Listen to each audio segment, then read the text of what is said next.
Di sebuah kota kecil yang terletak di pinggir negeri, ada dua keluarga yang sudah lama terlibat konflik. Keluarga Arsyad yang kaya raya dan terpandang, serta keluarga Fadil yang meskipun tidak begitu kaya, memiliki kehormatan dan harga diri yang tinggi. Dan keluarga ini telah lama bersaing.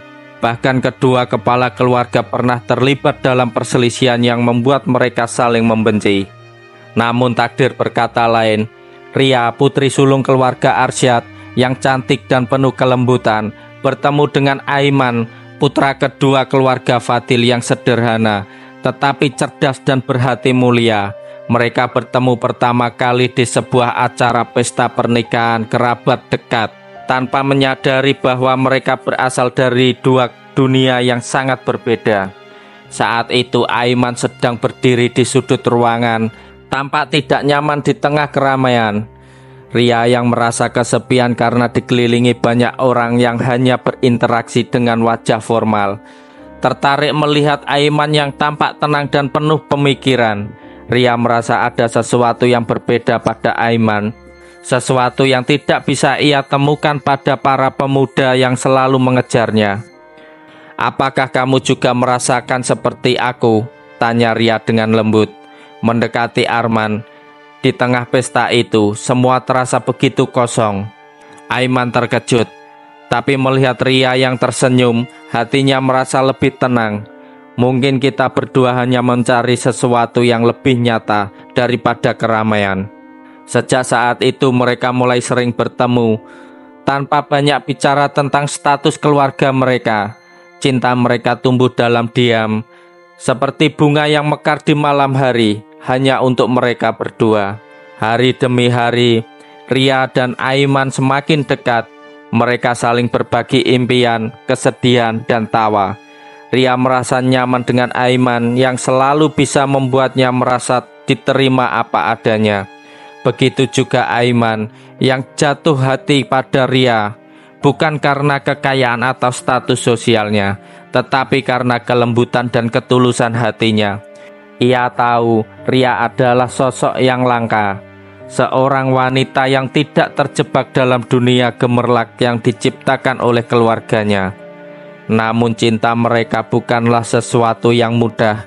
Di balik senyuman mereka, ada bayangan besar yang menghantui keluarga mereka yang telah lama terlibat dalam perseteruan. Tidak akan pernah bisa menerima hubungan ini. Setiap kali mereka bertemu, rasa cemas dan rasa bersalah selalu membayangi. Ria dan Aiman tahu bahwa hubungan mereka sangat berbahaya, tetapi mereka tidak bisa mengabaikan perasaan yang sudah tumbuh di hati mereka. Pada suatu malam yang penuh kerinduan, Ria dan Aiman duduk di tepi danau, tempat yang selalu menjadi saksi bisu perjalanan cinta mereka.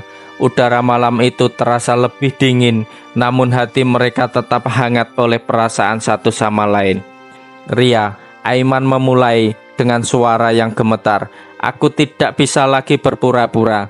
Aku mencintaimu lebih dari apapun." Ria menatapnya dengan tatapan penuh kebingungan dan kecemasan.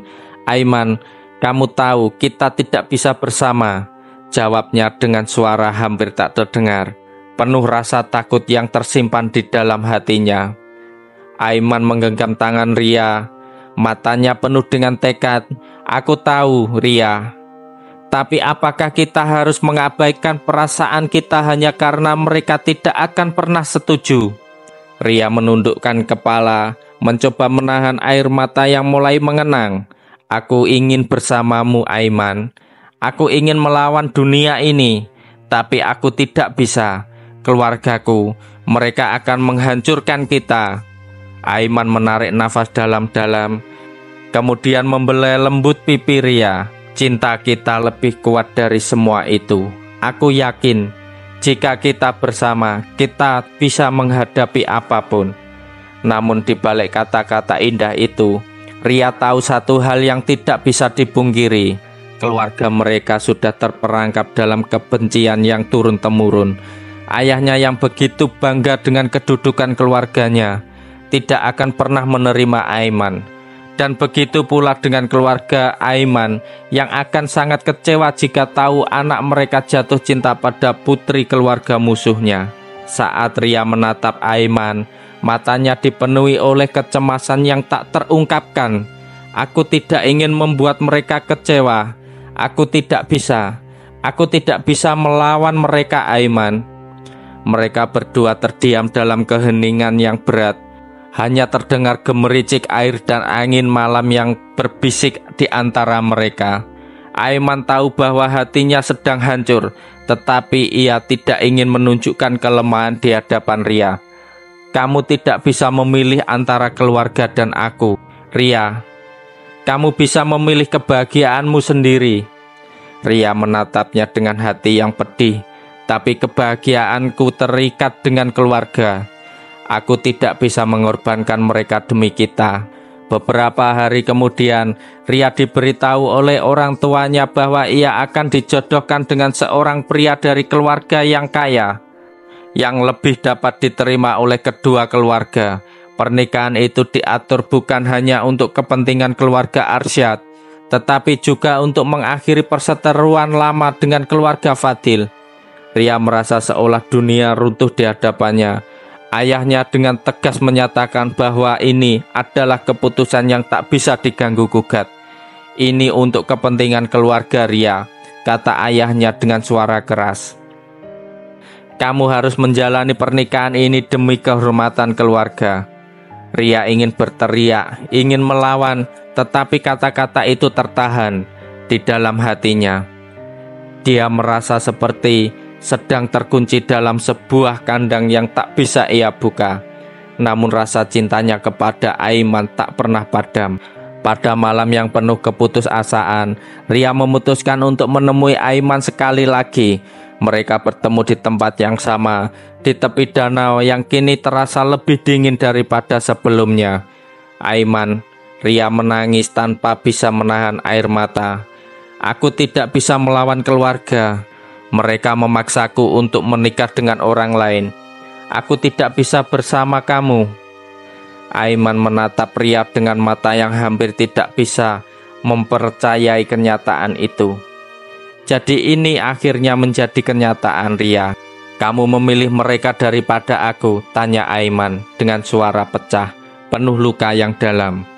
Jangan salah paham, Aiman. Aku mencintaimu, tapi aku tidak bisa melawan mereka. Ini bukan hanya tentang kita, tentang keluarga kita yang telah terperangkap dalam kebencian dan tradisi yang tak bisa diubah. Aiman menatapnya dengan kepedihan yang mendalam, namun ia tahu cintanya kepada Ria tidak bisa dipisahkan. Aku akan selalu mencintaimu, Ria, bahkan jika kita tidak bisa bersama. Setelah perpisahan yang menyakitkan itu, Ria menikah dengan pria yang dipilihkan keluarganya. Meskipun dia menjalani kehidupan yang penuh dengan kemewahan dan status yang tinggi, hatinya tetap kosong. Dia tetap merindukan Aiman, meskipun tak pernah ada kata yang terucap di antara mereka. Aiman di sisi lain berusaha untuk melanjutkan hidupnya, namun ia tidak bisa melupakan Ria. Cinta mereka yang terpendam tetap membekas dalam setiap langkah hidupnya. Ia tahu bahwa kadang cinta sejati tidak harus memiliki untuk tetap hidup dalam hati. Beberapa tahun kemudian, takdir mempertemukan mereka kembali dalam sebuah kesempatan yang tak terduga. Mereka bertemu di sebuah acara yang dihadiri oleh kedua keluarga. Mata mereka bertemu, dan meskipun banyak yang berubah, cinta mereka masih ada. Ria tersenyum penuh kehangatan. Aiman, aku selalu berharap kita bisa bersama. Aiman menatapnya dengan lembut, meskipun hatinya masih terluka. Kadang cinta tidak membutuhkan kepemilikan, Ria. Terkadang cinta hanya perlu dikenang. Pesan moral dari cerita ini, cinta tidak selalu tentang memiliki, tetapi tentang memberikan yang terbaik. Meskipun terkadang itu berarti melepaskan orang yang kita cintai demi kebaikan mereka. Cinta sejati tidak selalu dapat dipahami oleh dunia, tetapi ia tetap ada dalam hati. Meskipun terhalang oleh banyak hal, kadang kita harus menerima kenyataan pahit bahwa kebahagiaan tidak selalu datang dengan cara yang kita inginkan. Tetapi itu tidak berarti kita harus kehilangan harapan. Jangan lupa kalau suka video ini kasih like, komen, dan share ke teman-teman kalian. Dan pastinya subscribe untuk konten-konten cerita seru berikutnya.